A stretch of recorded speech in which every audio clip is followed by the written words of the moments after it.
Boa tarde a todos. Daremos início à sessão da primeira turma, ordinária, terceira Câmara, terceira sessão, período da tarde, do dia 27 de agosto de 2020. Estão presentes aqui os conselheiros Ari Vendramini, Marcelo Costa Marques de Oliveira, Marco Antônio Marinho Nunes, Salvador Cândido Brandão Júnior, Marcos Roberto da Silva como suplente, doutora Semiramis de Oliveira Duro, Breno do Carmo Moreira Vieira e eu, Lisiane Angelotti Meira, como presidente substituta. Nós vamos iniciar pelo item 171, cujo recorrente é Figual Transportes Internacional Limitada, e o relator é o doutor Breno do Carmo Moreira Vieira. Doutor Breno, por favor. Muito obrigado, presidente.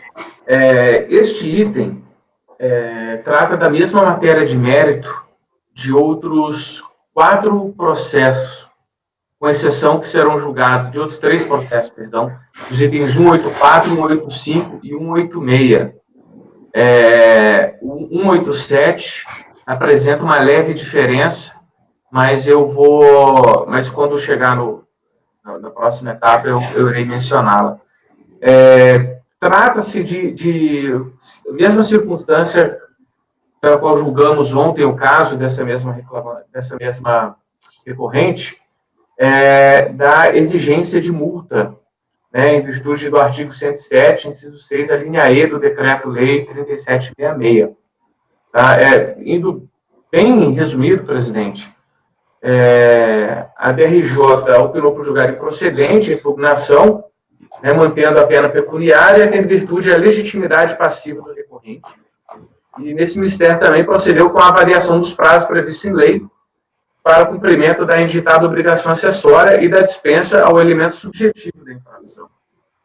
Por fim, o contribuinte apresentou recurso voluntário, ora sujeito à análise, e, em seu mérito, ele alega que a multa representa caráter confiscatório e aduz ainda a denúncia espontânea. De novo, tal como o caso do julgado ontem,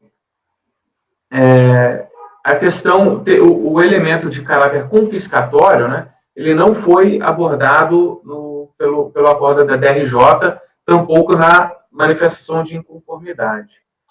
Contudo, tendo em vista a natureza já, inclusive, simulada dessa corte, eu entendi por bem já avaliar também, e até porque é um tema, na minha opinião, ele pode ser trazido em recurso voluntário, tendo em vista que, se fosse realmente procedente, haveria até mesmo a possibilidade de declaração de ofício em virtude de aplicação de súmula. Então, adotando uma interpretação contrário senso, eu parti também para essa análise. Faço um introito alusivo à legitimidade passiva do contribuinte, transcrevendo o teor da súmula 192 do antigo TFR, e também já o trecho do acórdão já consolidado nesta casa da Câmara Superior, em que atesta a legitimidade para o polo passivo. Da denúncia espontânea, tal qual decidi ontem, entendo como não aplicável em virtude desta infração se tratar de inadimplemento de obrigação acessória. Então, cumpria ao contribuinte transmitir as informações corretas dentro do prazo estabelecido. Nós sabemos que, para efeitos dessas obrigações acessórias, o teor, inclusive, da súmula CAF 126, conjugado também com a súmula 49, vão em sentido totalmente oposto àquele vindicado pelo contribuinte. E com relação à ofensa de princípios administrativos e constitucionais, eu vejo que qualquer tipo de alegação de malferimento à coletânea legislativa nesse sentido implicaria numa tentativa de discutir a constitucionalidade e, portanto, cairia no óbice estabelecido pela súmula 2 do CAF. Então, meu voto, presidente, para esses casos seria de negar provimento ao recurso voluntário. Obrigado. Muito obrigada, Breno. Só retomando, esse serve para os itens 171.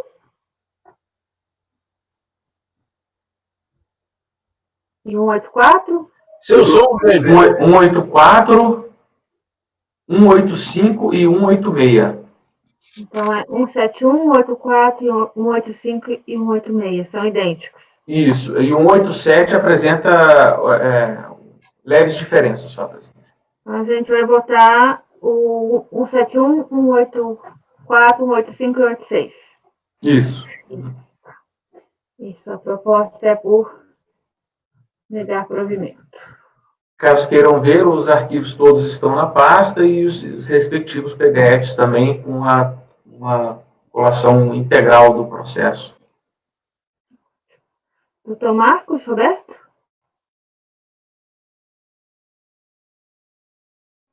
Acabou de ficar cinza, ele estava se mexendo aí. Não, voltando. Doutor Marcos Roberto? Eu queria só levantar uma hipótese. Eu fui dar uma olhada no acórdão da DRJ, que eu reparei que é um acórdão da Delegacia de Julgamento do Rio. Eu não sei se vocês já se depararam com uma situação semelhante em casos pregressos, porque lá na minha turma a gente já julgou alguns casos desses. Esses casos são recorrentes no CARF, seja nas turmas ordinárias ou extraordinárias, desse tipo de multa. A gente julga com muita frequência. Só que teve uma situação em que houve uma vindicação no recurso voluntário da nulidade do acórdão da DRJ, como vários casos da DRJ do Rio. Porque eles fizeram um julgamento, vamos dizer assim, genérico, sem atacar, vamos dizer assim, a impugnação da hora recorrente. Eu não deu tempo hábil de eu dar uma olhada, eu vou questionar só o conselheiro Breno, se foi verificado isso, porque eu só dei uma olhada rápida no final do pedido do recurso voluntário. Vou dar uma lidinha aqui rápida, que ele fala assim: considerando que a decisão não se manifestou expressamente sobre a questão da denúncia espontânea, isso lá embaixo no requerimento, na página 16 do recurso voluntário, não se manifestou expressamente sobre essa questão de denúncia espontânea, assim como levada a efeito na defesa. Este órgão, analisando o caso em concreto, manifesta respeitosamente julgo improcedente a penalidade. Aqui ele mistura um pouco, mas ele parece, por isso que eu estou questionando o conselheiro Breno, se ele indica alguma coisa nesse sentido. E aí eu vou voltar aos casos que a gente julgou, já, algum caso, em que a gente até decretou a nulidade da decisão de primeira instância para que fosse proferida nova, e não uma decisão genérica. Então, esse questionamento que eu faço, já teve outras turmas que, inclusive, também adotou o mesmo procedimento, que anulou a decisão da RJ. Aqui não é análise, não é um questionamento em relação ao auto de infração, mas sim em função do julgamento da primeira instância ter sido benéfico. E aí, a gente tem adotado também, quando há, vamos dizer assim, uma vindicação por parte do recurso voluntário da nulidade do acordo de instância. Então, a gente tem adotado esse procedimento lá na minha turma, de anular a decisão. Não sei se é o caso, estou apenas levantando a questão, tá, doutor Breno? Teve alguma coisa nesse sentido? O acórdão, né, o teor do voto da DRJ, ele aborda essencialmente a questão da denúncia espontânea. Então, se você pega até mesmo a manifestação de conformidade e o recurso voluntário, você vê que eles focam muito na questão da existência da tese mesmo da denúncia espontânea. Entendeu? Ele não chega nem a atacar em si a questão do despacho decisório. Sabe? Essa questão de anular o acordo, etc., eu acho que é uma polêmica aí. Eu acho que nos meus 3 anos de CARF, eu acho que é uma das maiores polêmicas aí que realmente vejo, né, sobre se é realmente o caso de anular o acordo CARF, de mandar dar outra decisão, ou se a gente teria competência para julgar tudo logo, entendeu? Mas eu, pelo que eu vi, presenciei nos últimos meses aqui nessa TO, adota-se essencialmente também a questão da causa madura para julgamento, né? Então, tendo em vista que este tema foi abordado na DRJ, né, eu acho que isso daí não implica nenhum efeito deletério na nossa análise, sabe? Não, tranquilo. Eu quis só levantar essa hipótese, não Mas claro. é importante você ter falado isso, Roberto, porque assim, certamente chegarão muito mais esses daí, né? Já recebi inúmeras vezes, eu acho que eu já joguei mais de uns 10 aqui, desde que eu cheguei na terceira. Então é extremamente relevante essa sua ponderação, porque eu vou ficar, inclusive, mais atento nos próximos casos.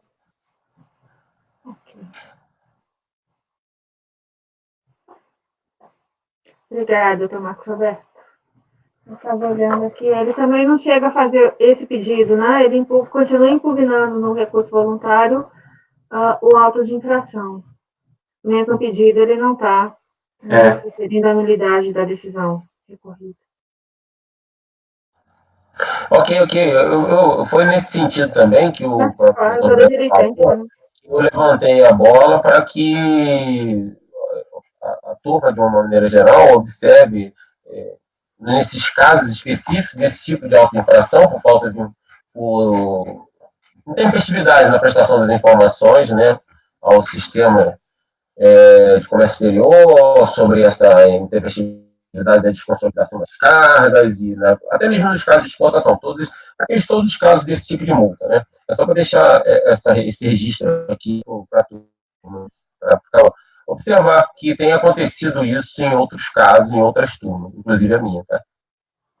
Muito obrigada. Mais alguma observação? Podemos passar a votação com o doutor Ari?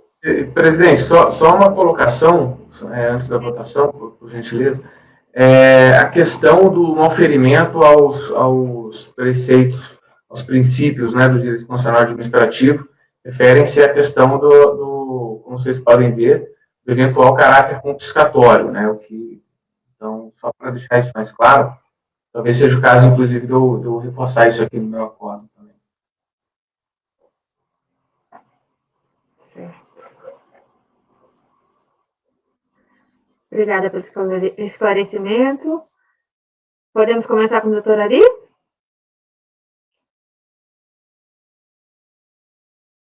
Doutor Ari?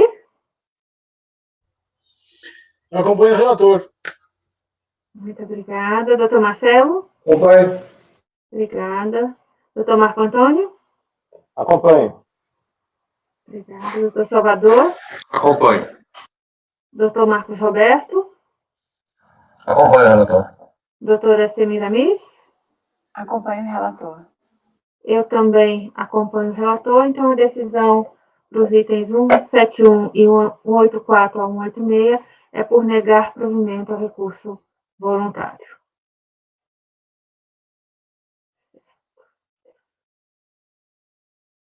Vocês têm alguma sugestão sobre a nossa ordem? Começamos da tarde, voltamos para amanhã?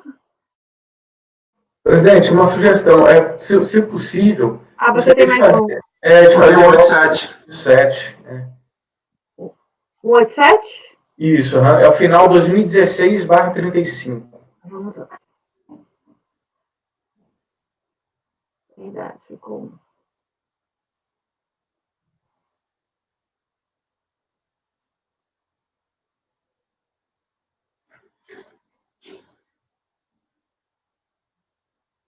Quando estiver pronto, pode iniciar o relatório, por favor. Obrigado, presidente. O contexto fático é o mesmo. Contudo, a manifestação de inconformidade, ele alega outros temas, né? De modo que a DRJ também, aí já acredito que seja outra DRJ, não do Rio de Janeiro, só de aqui, lá, é de Fortaleza. Aí realmente você vê, Roberto, que realmente o acordo é bem distinto, né? Então, realmente, essa sua observação foi extremamente pertinente. Mas, de toda forma, o colegiado optou por não conhecer da impugnação, parte dela, né, e no mérito julgar a exordial improcedente. Porque o que acontece? O contribuinte ele ajuizou uma ação solicitando que não fossem mais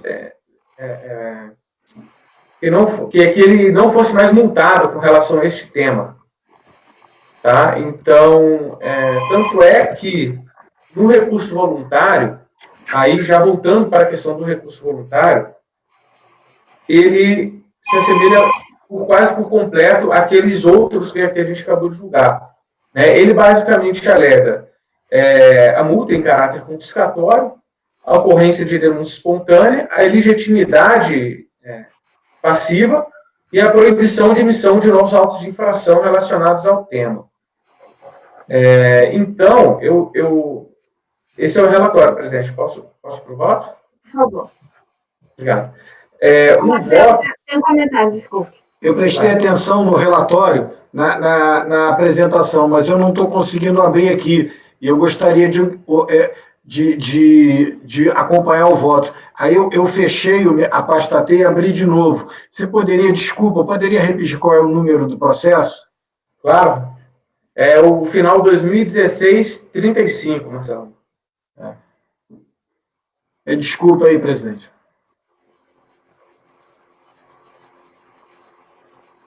Hoje a minha internet aqui está muito instável, cara. Não está caindo, mas está tendo falhas. Obrigado, consegui já. Perfeito, Marcelo. O voto, eu falo que primeiro eu apenas conheci do recurso voluntário em virtude do tema abordado ter lastro na impugnação e que estes decorrem também do teor do auto de infração. Note-se claramente que os argumentos aduzidos na peça recursal não atacam diretamente a decisão da EDRJ e se prendem à exibição teórica, fecundante a multa aplicada e a denúncia espontânea. Nesse aspecto, a avaliação quanto ao cerne casuístico da multa em si resta prejudicada por conta da aplicação da súmula CARF número 1. Portanto, eu opino por seu conhecimento apenas quanto a essas matérias alusivas à denúncia espontânea e ao caráter confiscatório. É semelhante àquele caso que a gente julgou ontem. Tá? E, conforme já dito no processo anterior, eu adentro aqui, faço até uma prelúdio aqui falando também da legitimidade, em que cabe sim a questão, cabe sim a figuração dele, do recorrente, no polo passivo, em virtude da súmula 912 da FR, e da denúncia espontânea, conforme muito bem colocado no voto anterior e acompanhado pelos senhores, quanto à súmula 49 e 126, em que o inadimplemento dessas obrigações acessórias e deveres instrumentais não sujeitam ao instituto da denúncia espontânea. E a questão do caráter confiscatório esbarra também no óbice apresentado pela súmula CARF número 2. Então, o meu voto seria para... Aí eu queria ver com vocês se é o seguinte, se era para conhecer parcialmente, e não mérito negar provimento do recurso voluntário, ou só negar provimento do recurso voluntário, porque, no final das contas, ele não ataca nem essa questão ventilada pela DRJ no que cinge a súmula 1, entendeu? É a questão da concomitância. Mas, de qualquer forma, por ser algo de ordem processual de alta relevância, eu fiz questão de constar aqui também no meu voto. Então, meu voto é para negar provimento, presidente. Negar provimento.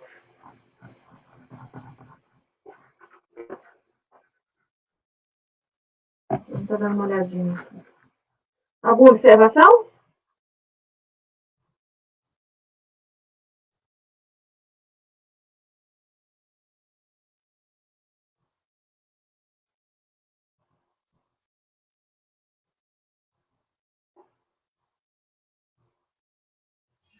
Breno, só uma pergunta.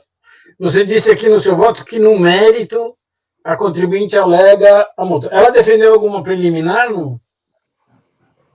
Não, ela não defendeu ali. Eu vou até dar uma olhada aqui de novo.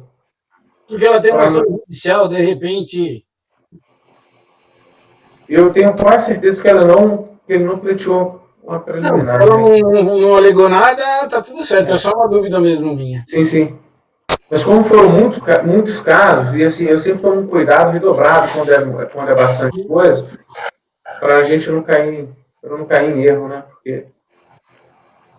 Ô, Breno, esse caso aí dessa ação judicial, nos casos que a gente julgou lá na turma, na verdade, isso foi uma ação judicial impetrada pela uma associação coletiva deles. Teve casos em que a empresa alegou que não cabia esse auto, que essa ação judicial era no sentido para não aplicar o auto-infração contra eles. Teve casos em que, ao contrário, eles vindicavam, isso no recurso voluntário, né? Vindicavam que a ação judicial caberia concomitância. Então, em sede de recurso voluntário, teve diversas alegações. Nesse caso aqui, eu não consegui, porque você chegou até falou no relatório que a ação, o recorrente afirma que não poderia aplicar novos autos de infração. Eu confesso que nos casos que a gente pegou não tinha essa alegação em termos de recurso voluntário, mas a ação eu cheguei até a dar uma lida lá, só que aí tem a restrição da abrangência dessa decisão judicial lá da 14ª Vara de São Paulo. Então, assim, tem que tomar cuidado no que você vai colocar aí em relação a essa ação, para ver o que, de fato, ele vindicou no recurso voluntário, no que concerne a ação. Você pode até, no meu entendimento, dá para julgar tranquilo, porque essa ação, como era uma ação coletiva, assim, ele pode estar alegando que, eu tenho uma ação, mas não aplica mais outro auto de infração. Tem que ver só o que ele colocou, entendeu? Mas eu não vejo problema nenhum de julgar, não, que a gente também tem julgado lá. O único questionamento que eu coloquei no exemplo meu foi em relação a... Eu fiquei em dúvida se eu dava concomitância ou não, se ele realmente estava abrangido pela decisão judicial.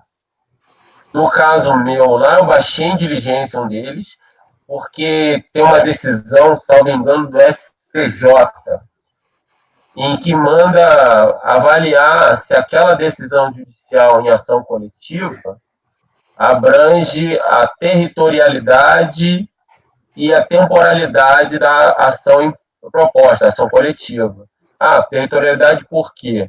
Porque a empresa pode não estar dentro da área de atuação, da circunscrição, da jurisdição daquela vara, entendeu?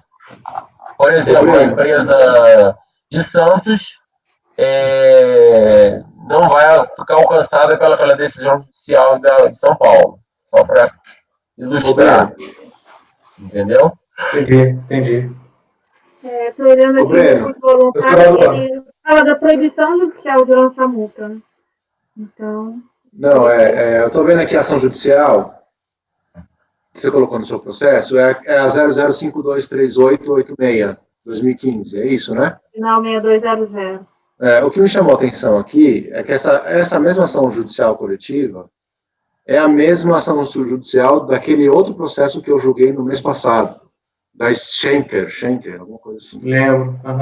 E a gente reconheceu a concomitância naquele caso por dois motivos. Um, pelo motivo do que o Roberto falou agora. Naquele caso, a empresa ela era de Santos, e esse processo ele corre no Tribunal Regional da Terceira Região, e tem essa questão da lei, que a ação coletiva ela tem força a coisa julgada apenas na circunscrição da jurisdição do órgão que emitiu a decisão. Então o TRF3 é São Paulo e Mato Grosso do Sul, estaria incluída quem tem sede em Santos.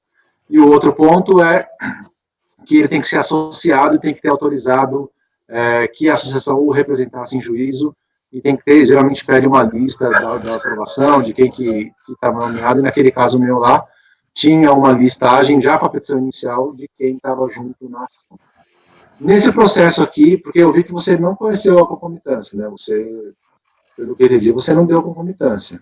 Porque você estava conhecendo o recurso e Então, não. aí é que está minha dúvida, entendeu, Salvador? Se a gente... Porque aquela ação judicial lá, Breno, ela discute denúncia espontânea e discute a legalidade da IN 28 de 2007, é isso? De 94. De 94, que define os prazos para apresentar as declarações, dessas declarações que estão previstas no artigo 107, inciso 4º, inclusive a linha E, que é o caso aqui. Então, ele discute a legalidade da IN e discute a denúncia espontânea, porque ele diz que a penalidade, ela fala de não apresentar, né? E ele apresentou mesmo que a destempo, mas a penalidade é não apresentar na forma e no prazo, né? Então, isso, aqui é a mesma coisa, só pode ver. Então, a gente reconheceu a concomitância lá. Teve que a gente ficou discutindo um tempão, porque... Eu lembro, caso... Verdade. Porque a gente precisa tomar um cuidado, Breno. Eu ainda não consegui... Eu estou realmente com a dificuldade aqui de manusear aqui. Minha internet não está boa. A gente tem... Eu estava tentando aqui. A gente tem que tomar um cuidado, porque tem um parecer da Receita Federal muito bom sobre isso, que é a questão da abrangência e dos efeitos da ação judicial, né? Então, a gente precisa identificar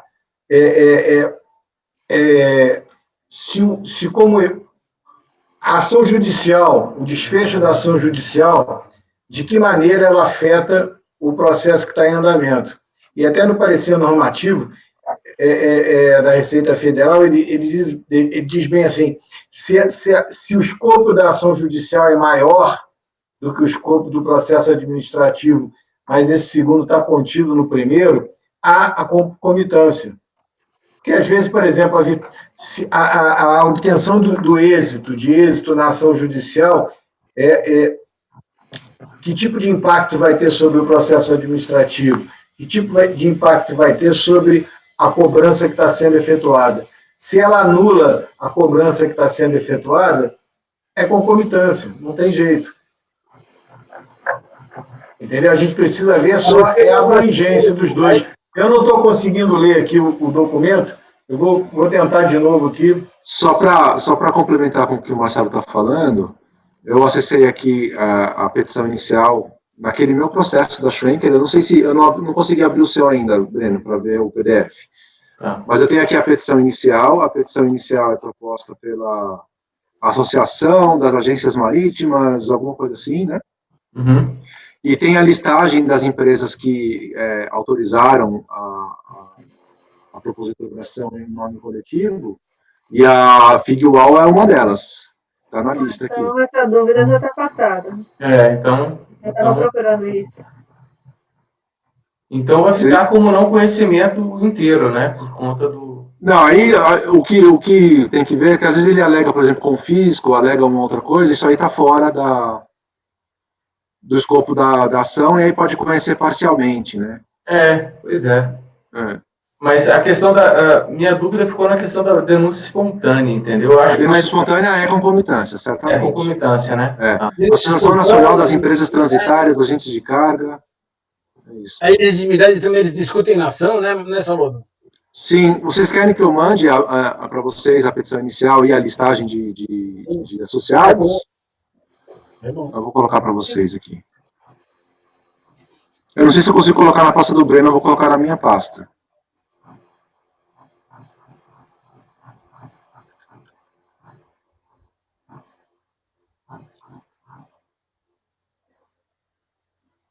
E aí tem a petição inicial e a listagem.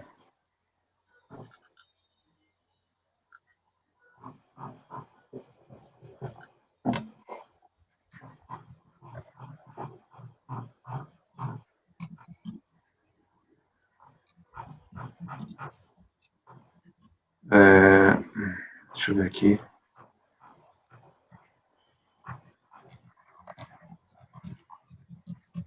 Estou até vendo aqui, Salvador, se nos outros casos ele... Então, eu ia te perguntar, esse que a gente acabou de julgar, como é que... Você colocou na pasta, Salvador? Vou colocar agora, estou colocando agora. Mas eu acabei de abrir os PDFs aqui dos outros casos, para confirmar aqui, né, para ver se não tinha Mas não tem nada falando dessa... Então, mas como a ação judicial é pública, né? Uma vez que a gente tem a notícia, deixa eu ver aqui, agosto, nós estamos em agosto, né? Peraí. Vou colocar na minha pasta. Estamos? Sim ou Tá na não? minha pasta aí, ó. A listagem, tá copiando. A listagem é a última página do PDF. Eu coloquei só a petição inicial para vocês aí. Peraí. Achatamento.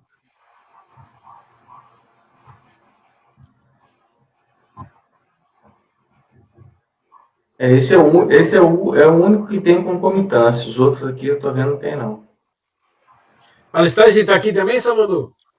Mas já foi aí? Porque aqui para mim tá copiando ainda. Já chegou. A petição inicial chegou. A listagem é a última folha. Tá com 0 byte ainda, não copiou nada. Deixa eu fazer diferente.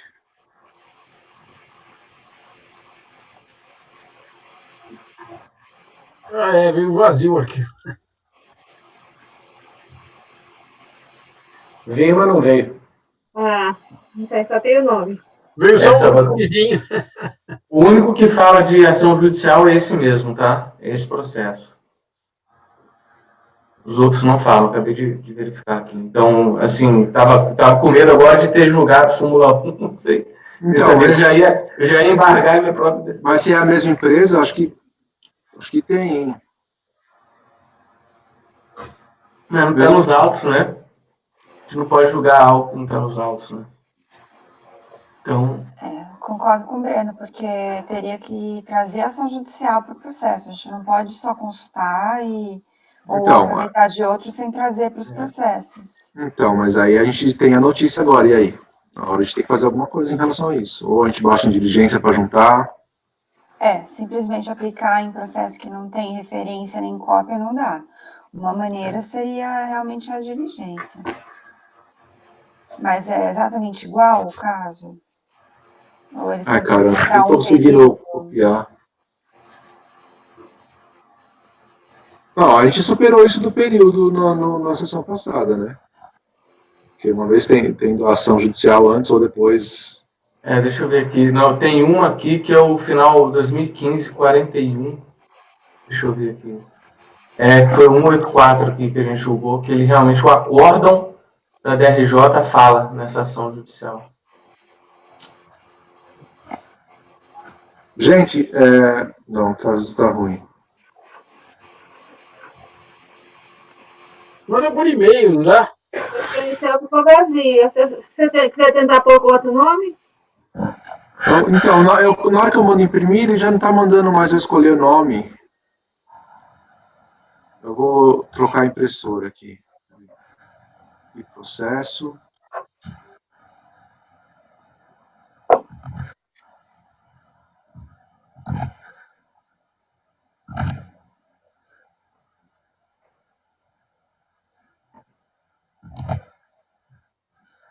E nesse 41 que eu julguei, que a gente julgou agora, o Salvador, ele fala também denúncia espontânea e confisco só, sabe? Ele tem realmente a ação judicial que eu estou vendo aqui.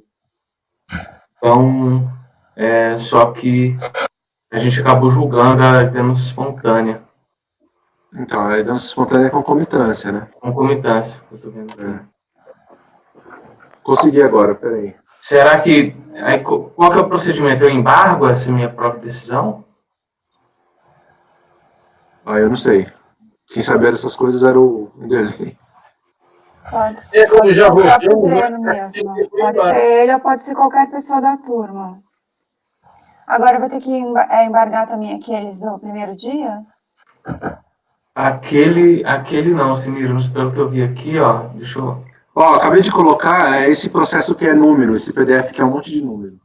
Porque a gente julgou uma parte desses, não foi? No primeiro dia? Foi só um. Eu vou até entrar nele de novo aqui. Foi o final... Presidente. 2000, foi o final 23. Presidente, a gente pode, na parte da tarde, julgar processos da manhã. O que a gente não pode fazer é o contrário, não é isso? É isso.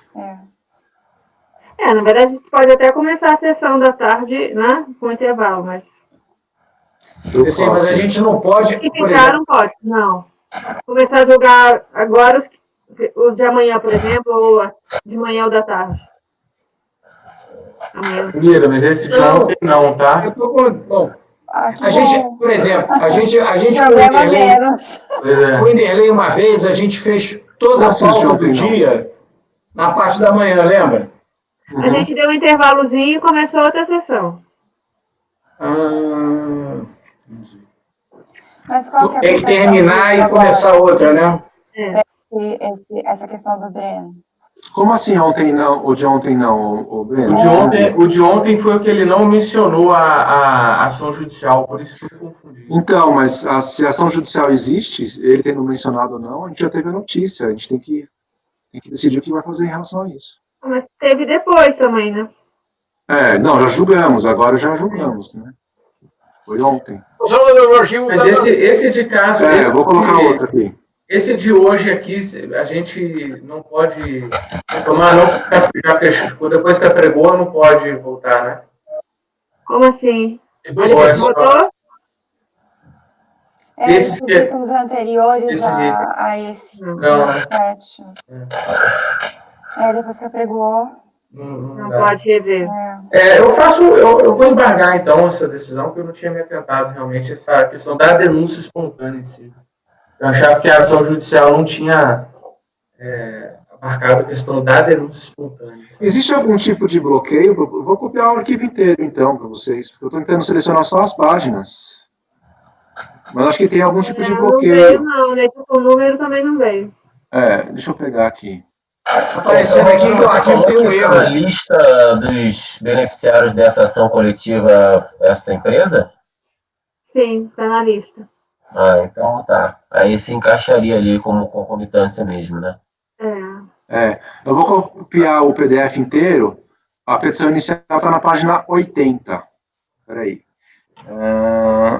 Cadê a pasta T? E a decisão judicial da 14ª Vara Civil, nesse processo aqui, também está presente. Agosto, Salvador.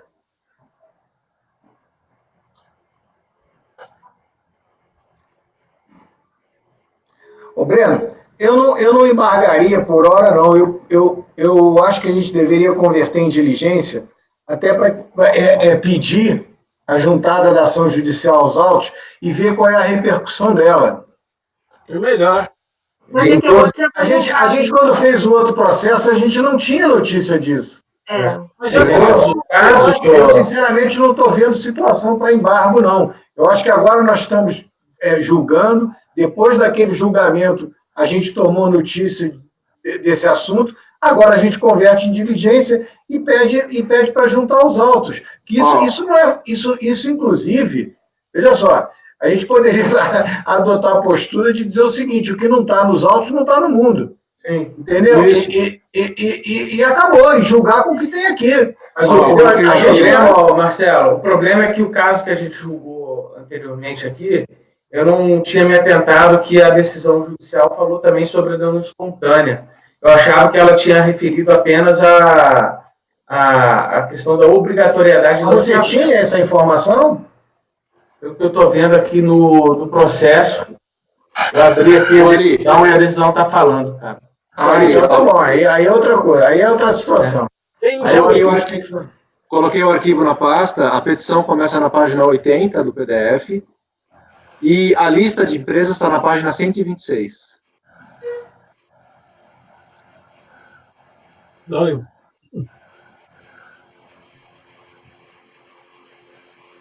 Então, entendeu, Marcelo? Eu acho que essa é a questão de embargo. Então, entendi.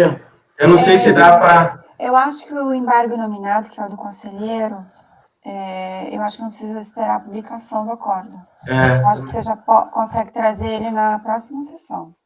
Tá. Ele ou eles, né? Não sei como vai. Eu acho que você já consegue trazer. Tá. Viu aí, Ari? Oi. Página 126 do PDF. Lisiane? Oi. Aí o assunto começou. Eu estou com uma dúvida com relação a essa questão do julgamento. Estou ouvindo ele. porque a gente teve uma sessão com o Wanderlei que nós julgamos todos os processos do dia numa manhã. A gente terminou antes do almoço, entendeu? E aí o Wanderlei, na época, falou que a orientação era que a gente poderia julgar. Na primeira sessão virtual não podia, aí na segunda, se não me engano, a orientação tinha mudado e a gente podia, eventualmente, antecipar. Eu acho que isso até estava expresso na portaria, entendeu? Que a gente poderia fazer, na parte da manhã, os processos da tarde. Sim. Agora, para mim, não ficou claro o contrário, que a gente poderia... Ficou, ele falou que não podia antecipar. Ficou claro para mim que a gente... Não, eu só estou com medo da gente pegar, decidir alguma coisa e depois sofrer um questionamento, se a gente realmente pode julgar os processos da manhã. Isso sim. A gente não pode antecipar do dia seguinte.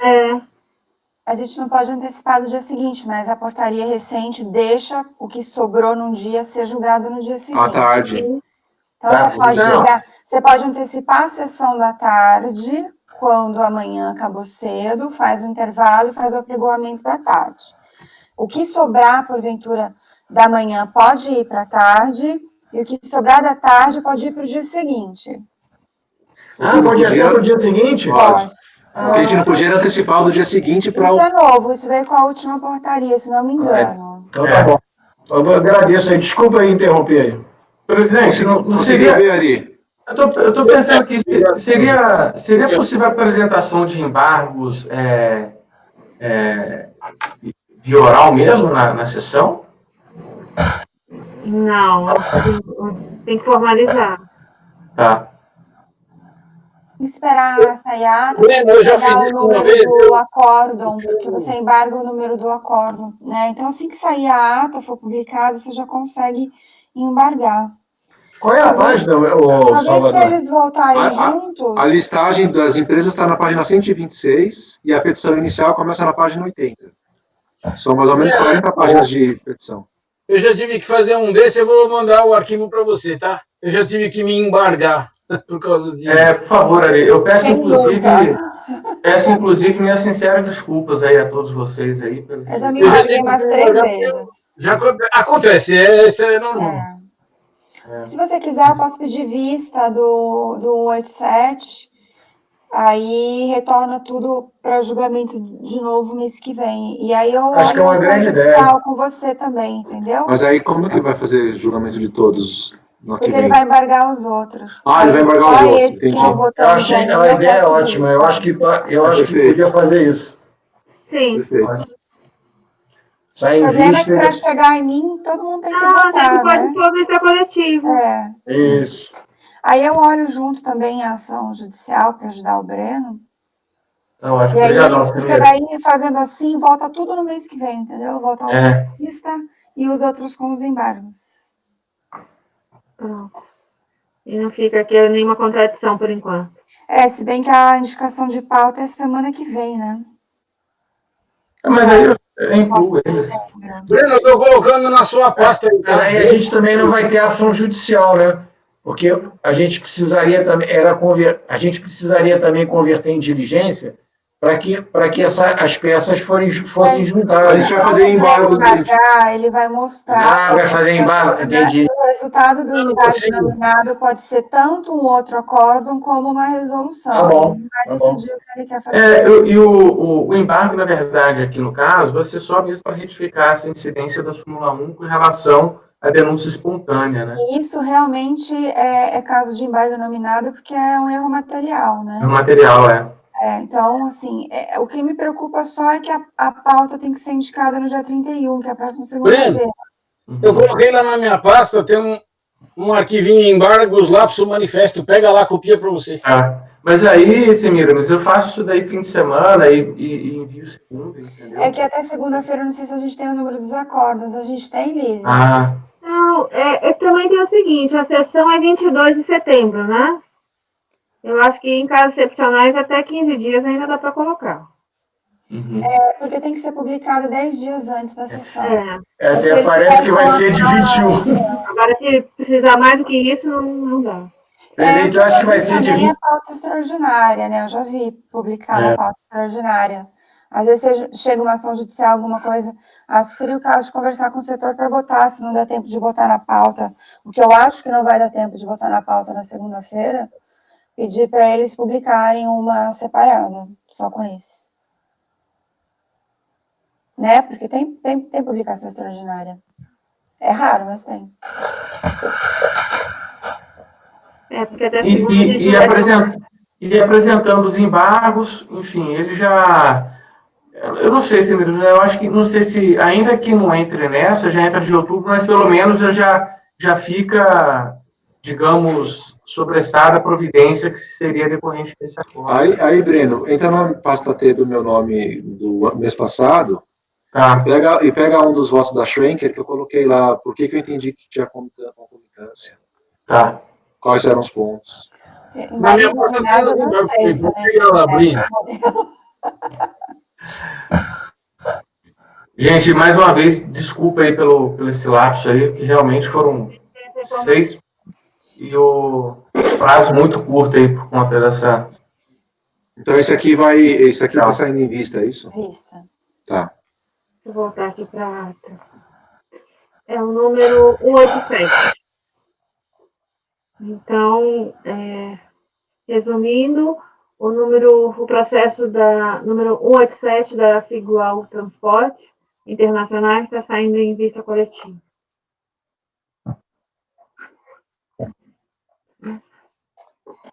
Quando sai em vista coletiva, precisa colocar na ata a informação de como o relator voltou? Precisa, né? Precisa, verdade. Sem trocar nada, você tinha votado aqui por negar, né? Provimento. Negar provimento. Tá bom. Isso. Esse caso último, conhecer parcialmente, mas negar provimento. Porque o conhecer parcialmente já estava mais pelo mérito realmente da infração, pela ocorrência mesmo da lavratura, mas, como bem ressaltado pelo Salvador, a questão da denúncia espontânea também estava na ação judicial, né? Então, aí, nesse caso, eu consegui, a tempo, digamos assim, verificar a questão da concomitância, né? Mas aí eu acho que para ficar... aí eu acho que para ficar mais redondo, para ficar 100% preciso, essa questão aí eu vou reavaliar também junto com os outros. Salvador, a lista está nesse processo que você mandou? Sim, está na página 126. Ah. Tá aí a mandado de segurança, tá a sentença de primeira instância, tá a liminar, tá tudo aí. E na página 126 tem a listagem dos legitimados. Tá. Tem a Figual aí. Ô, Salvador, eu não sei porque o arquivo aqui está muito travado, eu não consigo passar direito as páginas, estou igual o Marcelo aí com esse problema da internet. Essa lista de beneficiários foi apresentada na petição inicial, foi isso? Em conjunto com a petição inicial, isso. Ah, tá. Porque é um requisito da petição, isso aí. Engraçado, no meu caso lá, que é essa mesma CPC, o nome da associação, que foi no meu caso, por isso que eu gravei, por causa da 14ª Vara, que foi quem proferiu a decisão. Isso. Eu não tive acesso a essa informação, mas não sei o que houve. Por isso que eu perguntei para você. E a liminar, ela falou assim, ó, eu não vou analisar a ilegalidade da IN agora, nem o ato Corep, número 8, alguma coisa assim. Não vou analisar isso agora, mas já na liminar eu dou a denúncia espontânea, então eu digo, a juíza falou assim, eu digo que entregar a declaração a destempo é denúncia espontânea na multa aduaneira. Isso na liminar, mas não é esse o único escopo da ação. A ação é maior do que só a denúncia espontânea. Ela discute a própria legalidade da multa. Eu falo, inclusive, que acho que é para não aplicar a multa. É para não lavrar autos de infração contra ela. Então, outros associados. Para olhar também isso e ajudar o Breno nessa ação. Tá? Então, quem mais puder olhar, mas, enfim, a vista foi para isso, para a gente pegar os detalhes dessa ação para ver até aqui qual que é a extensão da concomitância mesmo, enfim. Então, E eu acho que a gente vai ter mais casos desses daí também, viu? Esse chegou para Salvador e para mim, com certeza vai. E estranho que quando eu vi que era negócio de carga, eu até pensei, será que não tem ação? Mas eu fiquei quieto, né? Achei que que era mania de perseguição, né? Mas minha, porque eu peguei um caso desse no mês passado, mas tá lá.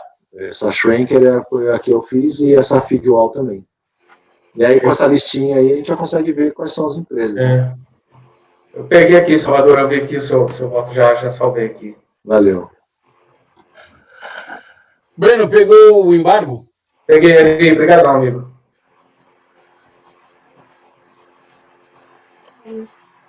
Para onde vamos agora? Vamos. Quer ir no meu? É 165, acho. Da manhã. 165, pode ser. Porque a gente julgou o da Semiramis, né? Que foi 164. Ótimo. É do Aldri. Isso, Aldri. Eu não sei porque aí as alegações ficaram com súmula carta 105. Eu não lembro de ter colocado isso aí, não. Concomitância com multa de ofício. Na verdade, esse caso aí. Deixa eu só abrir para vocês aí. Viu, Marcelo? Você pode abrir esse aí do final 2008, 78, tá? Então, só colocando a informação, a gente está indo para o item 165, que ficou da manhã, cuja recorrente é a Aldri, distribuidora de gêneros alimentícios limitada, e o relator Dr. Salvador. Ela é uma multa isolada, porque ele apresentou uma PERDECOMP, e essa PERDECOMP foi considerada como não declarada. E por que ela foi considerada como não declarada? Porque ele informou no PERDECOMP que ele estava com um crédito próprio, e a fiscalização entendeu que era um crédito de terceiro. Todo mundo conseguiu abrir aí? Sim. Então, aqui é só a multa isolada, existe um outro processo, onde foi, esse processo aqui, ó, 10, na segunda página, 10, 90, 03340, 2007, 05. Esse processo aí é onde está o PERDECOMP, tá? E nesse processo, a fiscalização fez uma análise dos créditos. E qual que é a origem desse crédito aí? Por que está o IRPJ ali na descrição? Existiam algumas empresas em ação conjunta, como várias empresas fizeram, para questionar a legitimidade a não revogação do crédito prêmio de IPI. E essas empresas conseguiram o trânsito em julgado. Só que o que essas empresas fizeram? Elas venderam o crédito dela. Uma das compradoras desse crédito foi a atual que estamos analisando, que é a Aldri. Então, ela não é parte da ação judicial, ela comprou a coisa julgada, o crédito da coisa julgada. Tá? Bom, a fiscalização, então, ela entendeu que esse crédito era de terceiro. O contribuinte ainda ele se manifestou dizendo que não era de terceiro, porque como ele comprou o crédito, de acordo com o Código Civil, agora ele é o proprietário do crédito. Então, por que eu estou contando essa historinha? Porque, por conta de todo esse rolo que eu vou contar para vocês aqui agora, foi considerado que havia fraude na informação do crédito, e por isso foi aplicada a multa qualificada de 150% do parágrafo 4º, artigo 18 da Lei 10.833, de 2003, que é aquela multa de ofício por declarações de compensação não declaradas, e quando for por questão de fraude, dolo ou simulação, apresenta a multa qualificada de 150%. Só que, para mim, toda essa discussão da fraude, se foi fraudulento, se não foi, ela está nesse processo do PERDECOMP, que é só a multa isolada. O contribuinte quer discutir aqui de novo essa questão. E essa questão já foi solidificada lá. O processo principal, o processo do PERDECOMP, foi onde havia a discussão meritória da fraude. Lá foi e foi trazido isso para cá também. Tem inclusive um agravo de instrumento que o Tribunal Regional ele entendeu que o que aconteceu? Essa Aldri, ela fez um pedido no processo judicial para substituir a parte originária, né, a parte que vendeu o crédito transitado em julgado para a Aldri, então ela pediu para substituir essa pessoa para que a Aldri passasse a ser pessoa sujeito ativo no processo judicial. E nesse agravo de instrumento, o desembargador negou esse pedido, dizendo que ele não tinha o direito a ser substituta processual, porque não havia autorização para a venda do crédito. E também ele manda até oficial ao Ministério Público, porque ele fala que o crédito total ali nos autos eram mais ou menos de 13 milhões, e o volume de pessoas que pediram para substituir processualmente lá no processo judicial já somava mais de 300 milhões de reais para aproveitar de crédito. Então mandou oficial ao Ministério Público, Polícia Federal, enfim, foi um rolo lá. Isso no processo judicial mesmo, tá? Agravo de instrumento e tudo. Aqui no PERDCOMP, no processo principal do PERDCOMP, o contribuinte não apresentou defesa. E o processo principal, esse processo de PERDCOMP, já está inclusive em dívida ativa. Então aqui a gente não tem que discutir mais fraude, porque ele começa a falar que não tem fraude, traz o Código Civil falando de cessão de direitos de crédito, que esse crédito não é de terceiro, que esse crédito é dele porque ele comprou, que ele tem direito ao crédito, enfim.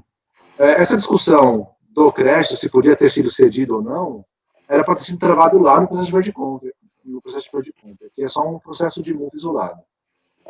Tá? E ele vem alegando também uma questão de retroatividade benigna, que ele fala que depois a lei mudou e que não teria essa previsão da fraude, e eu desconstituo também esse argumento, porque mudou só a redação do parágrafo. O parágrafo agora ele faz a remissão para o artigo 44, inciso 1º da Lei 9.930. Então ainda temos a multa qualificada em 150% em caso de fraude na multa isolada do artigo 18. Então eu nego o provimento ao recurso voluntário e mantenho a aplicação da multa isolada. Ficou claro o que eu falei? Acho que eu falei um pouco apressado, mas se alguém tiver alguma dúvida... Não, está claro, bem confuso, hein, Salvador? Teve que realmente pulsar... Você entrou no Comprote para achar assim? Entrei no Comprote, eu tirei o print do Comprote, tá aí, ó. O processo não teve defesa e ele está já na dívida ativa. Parabéns, cara. Extremamente diligente mesmo. Aqui a gente não, deveria, eu acho que a gente deveria conhecer parcialmente, né? Por quê? Porque você não disse que ele está discutindo... ele trouxe... É verdade, ele tá discutindo a própria fraude, né? Verdade. Porque você não abordou o tema. Se a gente conhecer ele integralmente, depois ele vai embargar dizendo que a gente não apreciou o pedido. Porque eu falei aqui no começo do meu voto que essa discussão da fraude não cabe aqui, é verdade, Marcelo. Que essa é uma discussão que tinha que ser travada lá no processo de PERDCOMP, que aqui é só uma multa isolada, né? Não, perfeito. É verdade, Marcelo, acho que é conhecer parcialmente mesmo. Porque senão depois ele embarga dizendo que a gente não apreciou o pedido. É verdade. Então, eu vou mudar aqui, conheço parcialmente do recurso voluntário para, na parte conhecida, negar provimento.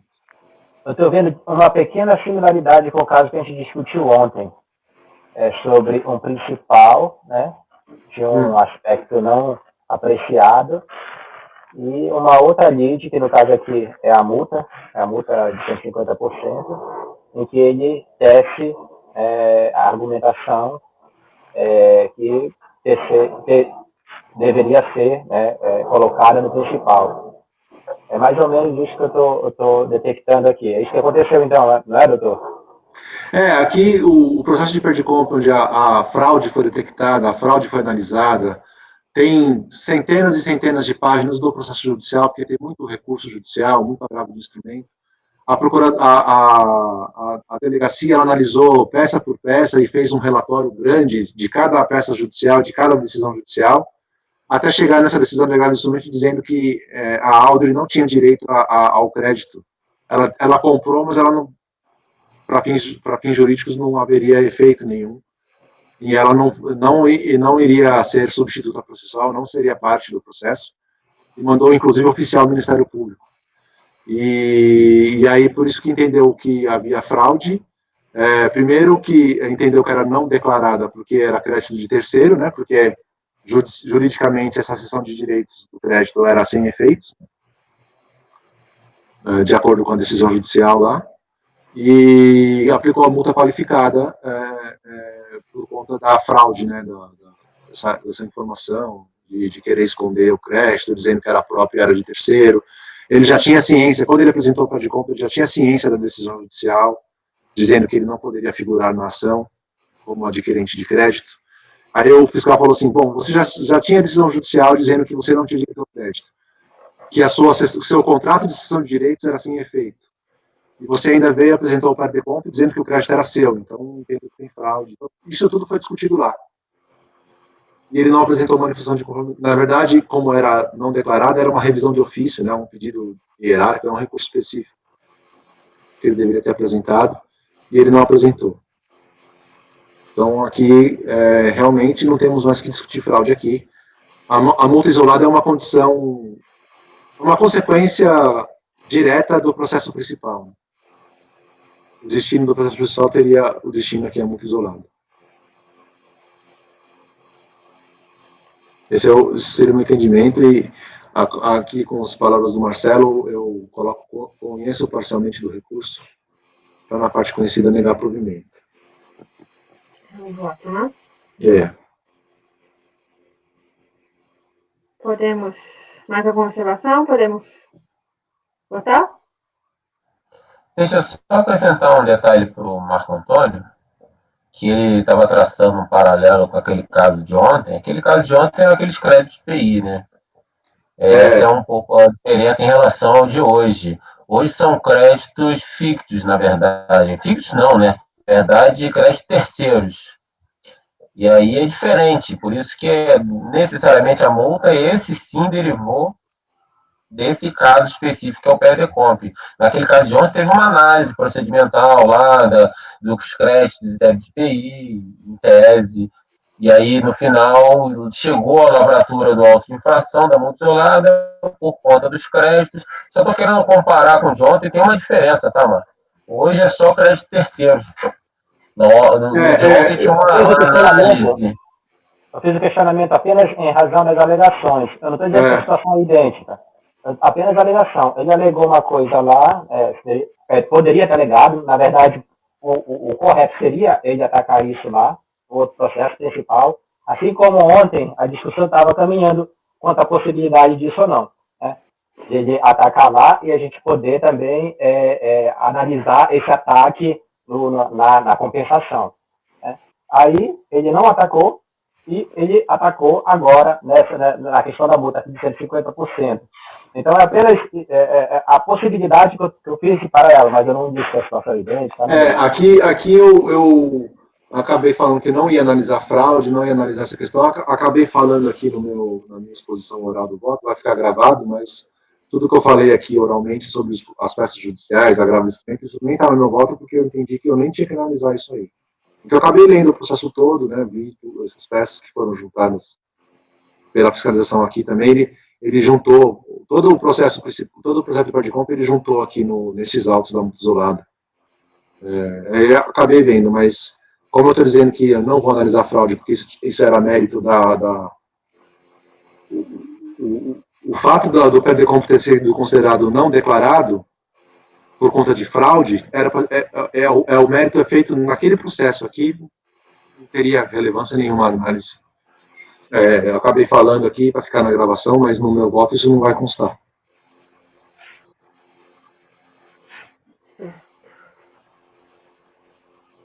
Podemos votar? Doutor Ari, por favor. Acompanho o relator. Obrigada. Doutor Marcelo. Acompanho. Doutor Marcos Roberto. Acompanho, relator. Doutora Semira Miss. Acompanho também. Doutor Breno. Eu acompanho, presidente. Obrigada, eu também acompanho. Então, nossa decisão é por conhecer... Presidente, eu não votei. Desculpe. É que cada vez mexe o lugar aqui, atrapalha um pouquinho. Desculpe. Doutor Marco Antônio? Mas eu acompanho também. Obrigado. Agora sim, a decisão é por unanimidade de votos, conhecer parcialmente e, na parte conhecida, negar provimento. Ok? Nós vamos seguir a ordem agora? É o Ari, é isso? O Caboto? O Aldir acabou. Desculpe, agora foi... Tem o 160 aqui. O 159 já foi? Não anotei. da Semiramis. AUG, posto de 159 não foi. É, o 159 e o 160. Olha, o teu 160 também não foi, não. É Não, verdade. mas Da primeiro é parte da da manhã Semiramis. não figurou nada, não, né? É verdade, eu nem tinha percebido isso. Foi o começo, né? É verdade. Então vamos retomar aqui do 159, por favor. Da pauta da manhã não ficou nada, não, né? Porque eu não tô localizando nada da parte da manhã. Esse é da manhã. É Esse o é da manhã, ficou, 159. ficou o ALG, o Não, o LG. Tá bom.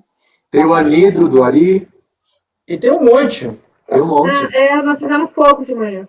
Tem um monte da manhã. Verdade. É que alguns foram retirados. Não, por exemplo, o Aquacultura e o INS já foram. Já foram, é. O Aldri acabou de. Não tem tantos, não. Não, o Caboto. Vamos na ordem, até Vamos para lá, a gente então. não. A Então, a presidente ordem ainda está meio inexperiente aqui. É um 59. Depois da Semiramis e 3 né? menos. É isso que tem da manhã. É um 59, é isso? 159. Pode ser, Semiramis? Pode.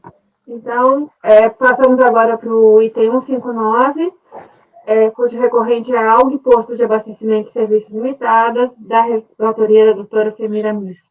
Está na pauta? Está na pauta? Está na pasta? Tá na pasta.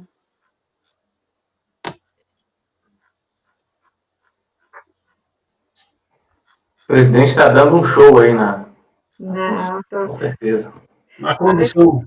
Eu vou pedir licença para ler uns pedacinhos, porque eu não estou me lembrando. Bom, é um pedido de ressarcimento de PIS, referente àqueles inconstitucionais decretos 2445 e 2449. O despacho decisório indeferiu a solicitação de compensação do contribuinte por entender ter ocorrido a decadência, nos termos do 168, tendo em vista o processo protocolado em 10/10/2000. O despacho concedeu só uma parcela ínfima do crédito de R$21. Desculpa, os R$21, o despacho apontou que era o único recolhimento que não tinha sido alcançado pelo prazo de decadência. Mas não foi constituído o ato de infração pelo valor ser muito ínfimo. A manifestação de inconformidade é a mesma manifestação que acompanhou o pedido de compensação, que é a inconstitucionalidade dos decretos, a aplicação da semestralidade e a inocorrência de decadência. Posteriormente, juntou as cópias dos DARFs, referente aos recolhimentos, e posteriormente juntou outros DARFs, pediu que fossem incluídos no pedido de compensação, mas que eram DARFs a títulos de substituição tributária dos combustíveis. A DRJ negou provimento à manifestação de inconformidade por ter também reconhecido o prazo decadencial e por ter afirmado que não houve pagamento indevido. O recurso voluntário segue os mesmos argumentos anteriores e acrescenta pedido de correção monetária e incidência de Selic. Esse processo foi objeto de uma resolução aqui no CARF, bastante antiga, do Conselho de Contribuintes ainda. Nessa resolução, foi determinada a conversão do julgamento em diligência para que a unidade de origem analisasse a legitimidade dos créditos, com a aplicação da semestralidade à norma de execução COSIT-COSAR 8 de 97. Pelo despacho de folha 205, a DRF devolveu os autos para esclarecer que a decadência teria sido afastada. Para esclarecer essa decadência, deveria ter sido afastada para poder cumprir essa diligência, né? Aí veio para outra resolução e foi informado em outra resolução já, como estrutura de CARF 331, também antiga, mas já como CARF, não mais Conselho de Contribuintes. A resolução, ela esclareceu que era para afastar a decadência, era para aplicar a semestralidade e era para verificar a liquidez e certeza dos créditos. E aí, então, retornou para a DRF novamente. O relatório da diligência última apontou que não ficou comprovado os créditos e a empresa não se manifestou sobre esse relatório. Aí, passando direto ao voto, então, o pedido ele é datado de 10/10/2000 e referente aos períodos de janeiro de 94 a dezembro de 95. O despacho decisório foi datado de 16/11/2001. Em 5/2/2002, o contribuinte juntou outras cópias de DARF referentes ao recolhimento de PIS no período de 88 a 95 em nome da Shell, sustentando que os recolhimentos foram efetuados pela distribuidora de combustíveis no regime de substituição tributária. Em relação a isso, eu entendo que esse pedido ele não integra a lide, porque ele foi posterior até mesmo ao despacho decisório. Por sua vez, a temática da decadência e da semestralidade, que foram os pedidos que legitimariam o crédito, elas estão pacíficas nesse CARF, porém, o processo baixou em diligência e o fiscal não conseguiu identificar os créditos. Então, eu coloquei o resultado da diligência na página 3. Período de apuração de janeiro a dezembro de 95, não houve diferença de valor de PIS a restituir. Conforme tabela efetuada pelo próprio contribuinte, o valor pago foi menor que o devido. Essa diferença, no entanto, não pode mais ser objeto de constituição do crédito em razão da decadência da fazenda. Período de apuração de janeiro de 94 a dezembro de 94, não existe liquidez e certeza dos créditos elencados pelo contribuinte na coluna valor pago. A tabela de folhas 4 está desacompanhada de documentação e da escrita necessária à comprovação do faturamento alegado pelo contribuinte no 6º mês anterior ao período de apuração. Dessa forma, fica impossível para a Receita Federal confirmar os valores da nova base de cálculo usada pelo contribuinte. Conforme informação de folha 204, não foi encontrado nenhum pagamento nos sistemas da Receita em nome do contribuinte referente ao período de apuração de 94, janeiro a dezembro. Enfim, a diligência, ela apontou 3 pontos que demonstram que não é possível reconhecer a liquidez e certeza desse crédito, embora a tese jurídica já esteja consolidada, que a semestralidade é a decadência, né? Mas, enfim, sem liquidez e certeza não há nem o que ser proferido. Então, o meu voto é por negar provimento ao recurso voluntário. Muito obrigada, doutora Semira Miss. Algum comentário? Podemos passar a votação? Então, o voto da relatora é por negar provimento ao recurso voluntário, e nós estamos aqui no item 159. Doutor Ari, por favor. Eu acompanho a relatora. Muito obrigada. Doutor Marcelo. Acompanhe. Obrigada. Doutor Marco Antônio. Acompanho. Doutor Salvador. Acompanho. Obrigada. Doutor Marcos Roberto. Acompanho. Obrigada. Doutor Breno. Com a relatora, presidente. Muito obrigada. Eu também acompanho a relatora. Então, é por unanimidade de votos em negar provimento ao recurso voluntário. Muito obrigada. Vamos na ordem, passar para o 160?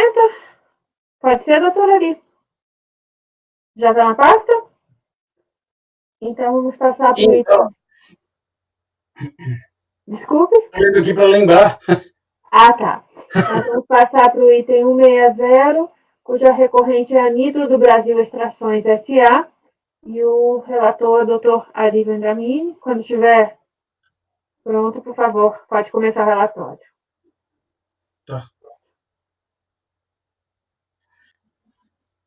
Isso aqui é um pedido de ressarcimento de créditos do IPI. Aí o despacho decisório indeferiu... eu lembrei. O que aconteceu? Ele pediu crédito de IPI, a fiscalização foi lá e fez um termo de verificação fiscal dizendo que o saldo credor era inferior ao pleiteado. Por quê? Porque ele tinha feito crédito extemporâneo, ele tinha créditos de 2000, de janeiro a dezembro de 2005, e ele apropriou em janeiro de 2005, só que aqui ele está dizendo que os créditos são de março de 2005. Então, a fiscalização está dizendo que ele apropriou em lugares errados, por isso ele não poderia pedir o crédito de março se ele tinha apropriado em janeiro. E, além do mais, a fiscalização alega diz a DRJ. E no termo de verificação fiscal, a DRJ concluiu, a fiscalização concluiu que os créditos que a filial tinha apurado, ele transferiu para a matriz para poder pedir.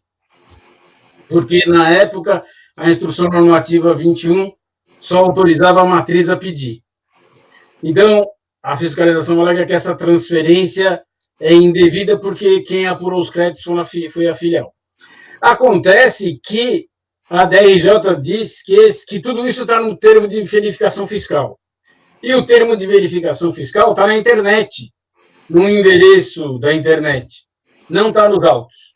Eu tentei entrar nesse termo de verificação, não consegui, porque você tem que entrar no ECAC, uma senha que só a interessada pode entrar.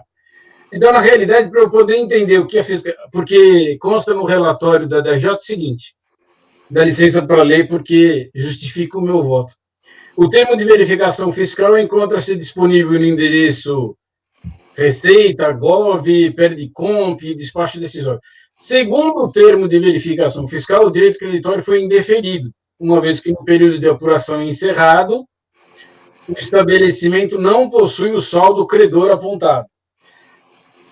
Consta no termo que na relação de notas fiscais constantes do Perdicomp, notas referentes a aquisições feitas pelo estabelecimento matriz e pela filial, e os valores referentes ao IPI foram informados, atualizados pela Selic. Ou seja, toda a decisão da DRJ foi baseada num termo de verificação que não está nos autos. Eu não tenho como olhar o termo de verificação para ver o que aconteceu. Então, eu estou propondo uma diligência, infelizmente, eu não gosto de fazer isso, mas para que a unidade de origem junte o termo de verificação aí, para que eu possa entender o que a fiscalização fez, para poder julgar pelo menos o recurso, porque no recurso ele diz que ele fez a apropriação correta. É essa a minha proposta. Muito obrigada, doutora Ari. Alguma observação, algum comentário?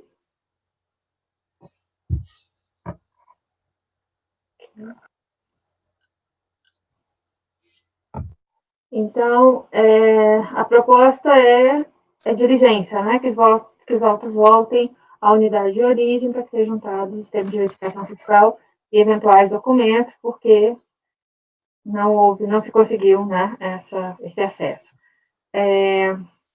Então, podemos iniciar a votação? Então, a proposta é diligência para voltar para a origem. Nós estamos falando aqui do item 160. Doutor Marcelo, por favor. Acompanho. Muito obrigada. Doutor Marco Antônio? Acompanho. Doutor Salvador? Acompanho. Muito obrigada. Doutor Marcos Roberto? Acompanho. Obrigada. Doutora Semiramis? Acompanho. Obrigada. Doutor Breno? Acompanho, presidente. Obrigada. Eu também acompanho. Então, a decisão aqui é por acompanhar o relator, é por uma diligência, né, para a unidade de origem.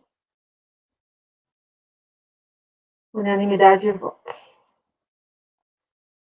Ok? Agora nós passamos para o 166. 166. Isso, doutor Ari de novo. 166, recorrente Caboto Comercial Marítima Limitada. Por favor, doutor Ari, quando estiver pronto, pode iniciar o relatório. Pois não. É o caso da multa por informação extemporânea também. Aí eu tomei o cuidado de olhar a lista que o Salvador passou. Obrigado, doutor Salvador. A empresa não está lá, não está na petição inicial. E a única coisa que ela questiona, que ela alega no recurso, é ilegitimidade e denúncia espontânea. Essa é a fundamentação dela.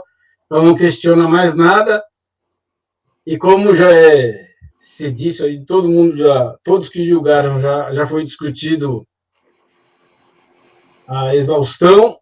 Eu estou dizendo aqui que é parte legítima, sem dúvida, nego o provimento para a questão da ilegitimidade. A denúncia espontânea tem já súmula no CARF, né? Portanto, Eu nego o provimento ao recurso. Muito obrigada, doutora Lia. Podemos passar a votação? Então, o relator propõe negar provimento ao recurso voluntário. Doutor Marcelo, por favor. Acompanho. Doutor Marco Antônio. Acompanho. Doutor Salvador. Acompanho. Doutor Marcos Roberto. Acompanho. Doutora Semira Miss. Acompanho. Doutor Breno. Acompanho, presidente. Eu também acompanho. Então, a decisão aqui no item 166 é por unanimidade de voto para negar provimento ao recurso voluntário. Agora passamos. América, item é meu. 167. 167. Então, passamos Posso ao começar? 167, American Airlines. Isso. Sim, por favor, doutora Semiramis. Item 167, American Airlines, é um processo de multa por prestação extemporânea de informação de carga. A Receita aplicou uma multa original de 135 mil, porque o prazo, à época, uma multa regulamentar de 135 mil, pela não prestação de informação sobre veículo ou carga transportada ou sobre operações que executaram. Tem alguém querendo falar aí. Tem um outro conselheiro aqui. Tem uma tabela nos autos que consta a data dos voos e as datas que a empresa prestou as informações e as datas da declaração de exportação. A essa época, vigia o prazo da instrução normativa de 2 dias. Então, passada a oferta da defesa, dizendo que caberia a relevação dessa multa, que não houve prejuízo ao erário, enfim, aquelas argumentações comuns em relação à desqualificação desse tipo de multa regulamentar. O caso veio a julgamento na DRJ. Na DRJ, a DRJ deu parcial provimento para aplicar retroatividade benigna, porque na época do julgamento em DRJ, a IN da Receita Federal tinha sido alterada. O prazo para esses tipos de prestação de informação passou de 2 para 7 dias. Então, ao aplicar essa nova IN, a Receita, a DRJ pegou só o que estava atrasado mais do que 7 dias, e aí o que estava atrasado menos de 7 dias foi exonerado do lançamento. Veio para o CARF uma primeira vez, né? Então, a DRJ, por causa da aplicação da retroatividade benigna, foi exonerada a multa, o auto passou de 135 para 35 mil. No recurso voluntário, ela sustentou que o auto seria nulo, porque não ficou comprovado as infrações, que a infração não é objetiva, que não ficou comprovado o seu dolo, que não houve dano ao erário, que a multa deveria ser relevada e que ela ofende os princípios da proporcionalidade e razoabilidade. Veio a julgamento na primeira turma especial do CARF, turma 3801, e a turma deu provimento ao recurso voluntário por entender ter havido denúncia espontânea. Obviamente, a Fazenda Nacional entrou com recurso especial e a Câmara Superior disse que a esse tipo de infração não cabe a denúncia espontânea. Então, determinou que os autos se tornassem para novo julgamento do recurso voluntário, excluída a matéria da denúncia espontânea. A matéria da denúncia espontânea nem tinha sido ventilada no recurso voluntário. O relator, à época, entendeu que era matéria de ordem pública, então, por isso, abriu o tópico de argumentação em relação à denúncia espontânea e concedeu. Aí deu provimento ao recurso voluntário. Então, os autos retornaram para nós da Câmara Superior para análise dos fundamentos do recurso voluntário, sem qualquer reconhecimento, nem de ofício, nem a qualquer título de denúncia espontânea. Então, passando ao voto, posso passar ao voto? Alguém tem alguma dúvida? Sim. Posso Alguém passar? tem algum comentário? Não. Sim, por favor. Não? Tá, ok. Então, a autuação foi relacionada à prestação, à falta de prestação de informação, né, que é o 107.4e, na forma e prazo estabelecidos. Esclareço no meu voto que não compõe a lide nesse recurso voluntário no acordo que nós estamos proferindo.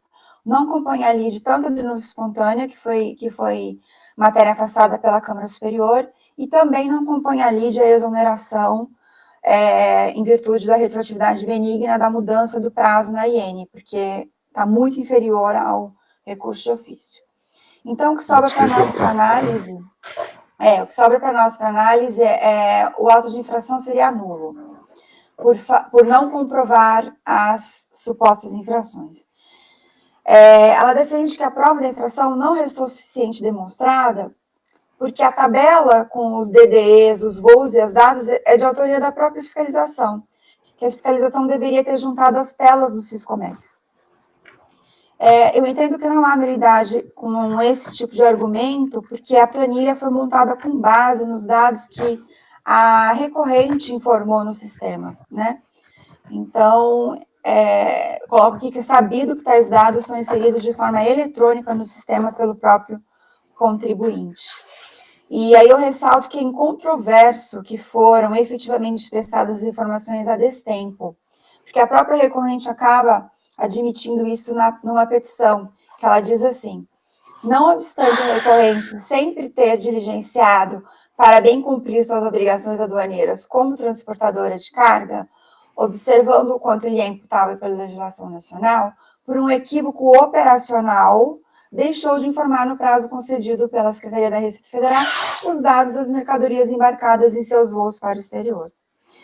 Então, eu afasto a nulidade nesse tópico.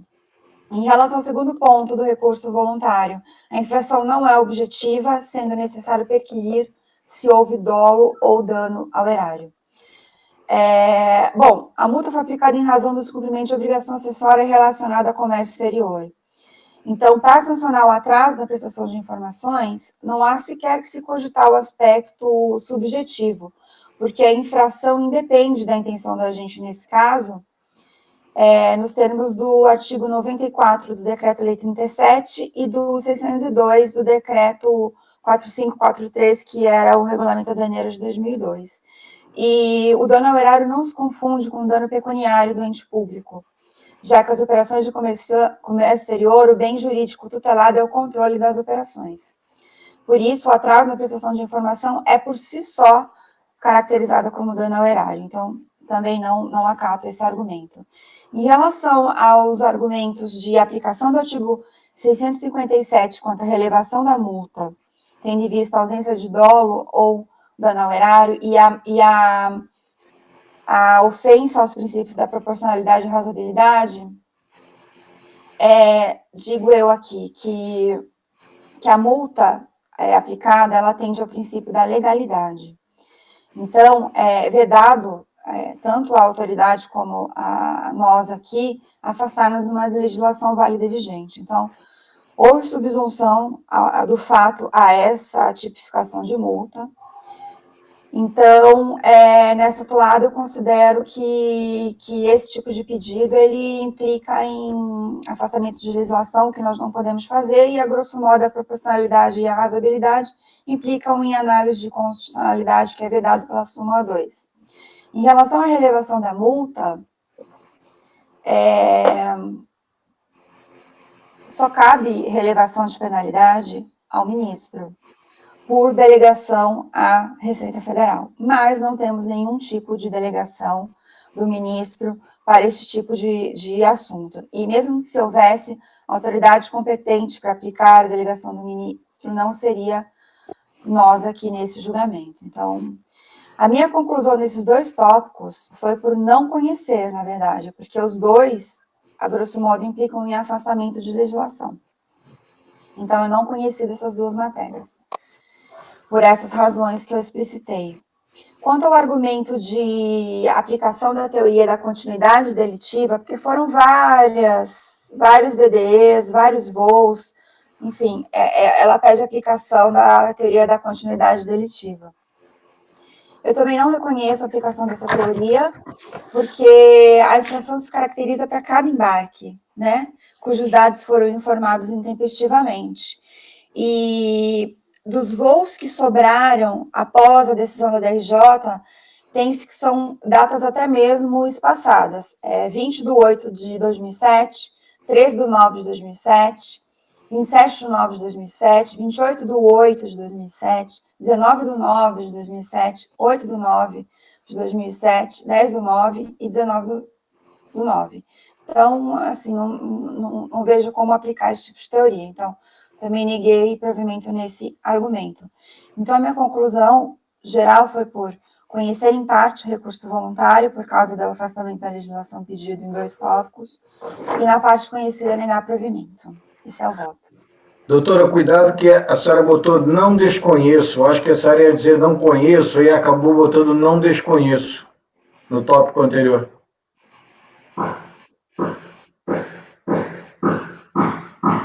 E a gente tem mesmo feito isso mesmo ultimamente, de que essas questões de inconstitucionalidade a gente não conhece, né? Não, eu não estou discordando. Não, eu sei, estou só comentando. Acho que ela ia escrever desconheço ou ia... 2 menos dá um mais.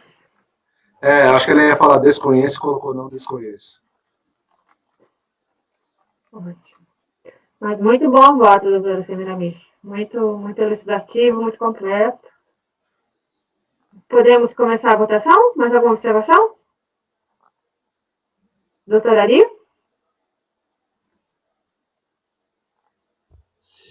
Acompanho a relatora. Parabéns pelo voto.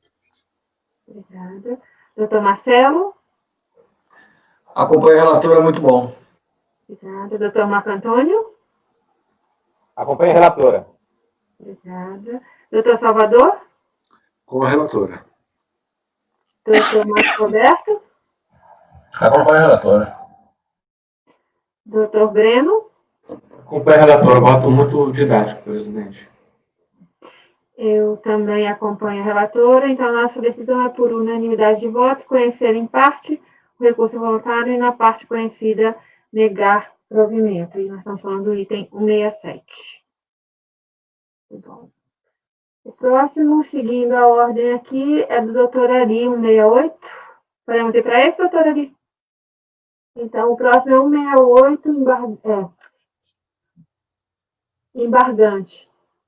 A coordenacional interessada é portes BR, importação e exportação limitada. Doutor Ari, quando estiver pronto? Sim, está pronto. Está na pasta, é simples. A Procuradoria embargou. É um caso de interposição fraudulenta que nós consideramos que não havia provas da responsabilidade solidária. Acontece que foi um lapso meu mesmo. Na hora de formalizar o voto, dupliquei um item, inseri um item que não existia, e a Procuradoria, com razão, considerou obscuro o voto. Eu repliquei aí, eu repeti o item 42, 41 e 42 são iguais, e inseri um item 43 que não tinha nada a ver com o caso. Aí eu acolhi os embargos para corrigir a obscuridade, para esclarecer e corrigir a obscuridade sem efeitos infringentes. Esse é meu voto. Muito obrigada, doutora Ari. Doutor Marcelo? Acompanho. Obrigada. Doutor Marco Antônio? Acompanho. Obrigada. Doutor Salvador? Acompanho. Obrigada. Doutor Marcos Roberto? Acompanho. Doutora Semiramis? Acompanho. Então, é para sanar a obscuridade sem efeitos infringentes, né? Ok, obrigada. Doutor Breno? Acompanho, presidente. Obrigada, eu também acompanho, né? Então, é para acolher, né? Para sanar a obscuridade sem efeitos infringentes. Isso. Item 168. Dá um intervalinho, presidente? Como? Pode dar um intervalinho? Eu tinha pensado no intervalo, sim, Roberto. Eu tinha pensado no intervalo, mas só faltam 2 processos. Então tá, tudo bem. 2 do Perdão, total? não vi. O meu do Super Holding e esses da Braskem foram retirados, né? Não foram. Eu tinha pensado em pedir um intervalo também, mas aí só preciso saber da semínima se esse metalúrgica Barra do Piraí é complexo, se é muito grande. É molezinha. Posso conversar por ele, inclusive. Você acha que a gente pode tocar esses dois processos, o meu e da semínima? Os do Breno, do final, já foram todos. Já foram todos. O meu eu preciso de 1 minuto. Se ninguém tiver problema, Ô, Semi, se não acontecer igual foi aquele antes do almoço, né? Que Que era muito travou a internet do mundo inteiro, né? acho que o pessoal está almoçando na internet agora, né? Puxa, galera. Não dá para se encontrar, cada um almoça sozinho pela internet, deve ser isso. A gente pode fazer primeiro da Seminas, metalúrgica Barra do Piraí, mas o meu super holding também é bem tranquilinho. Ah, então, que bom. Se quiser fazer intervalo, tudo bem, mas... Não, tranquilo. Eu pensei que eu estava começando da tarde. Eu queria um intervalo, sim. Eu também gostaria de intervalo, já que eu tenho mais um voto a favor. Agora você ficou com coragem. São 6-2, sem querer. São 6-2. Então vamos. Pode ser 5 minutinhos ou vocês precisam mais? 5 minutinhos. Interrompendo. Recording is off. Stop.